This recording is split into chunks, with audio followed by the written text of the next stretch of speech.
Welcome to Needlepoint School. If you missed part 1 of supplies, go back and check that out. You can also grab the beginner kit I'm using here on the website. Now, second option is if you want to have a few more accessories that might make it easier or more enjoyable.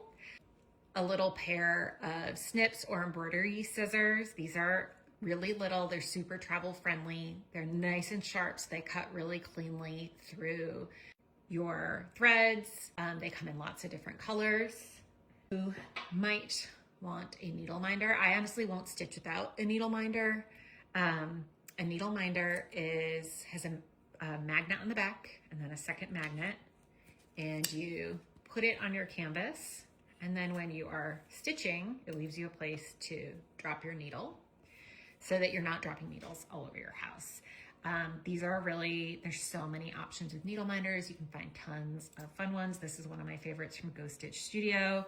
We have tons of needle minders on our site. I can't stitch without these because I really lose needles. Another option, and this is something that I always stitch with, I almost always stitch on stretcher bars. For the mini size, they come in two sizes, mini and then a regular size. The mini are smaller. And stretcher bars, you set up, they're basically a frame that you set up to go around your canvas. So you need to know the width and height of your canvas, and then they come in a pair.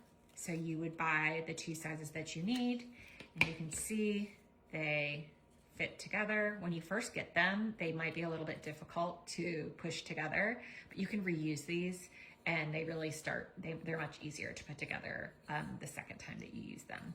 So you would build your frame, and then you would use brass tacks to attach your canvas to the frame. You can I would say the most popular way to do it is to build your frame and put it on the back.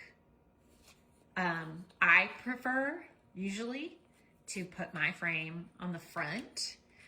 We call this stitching in the well. I just find if I'm gonna carry needlepoint around my purse, it makes it it protects it more. The needlepoint is set down a little bit, but it's totally personal preference. You can do whatever you want to do. But those are some things that just make it easier. Like I said, your canvas is going to come with a needle, but you also can buy fancier needles if you want. These are my favorite. These are tulip needles. They are more expensive, but they are really nice to stitch with. But again, that's all the basics. So you can start with almost nothing, the thread and a needle, or you can get yourself some accessories, maybe easier or more fun. Maybe you're just an accessories girl, but that's all you need to get started.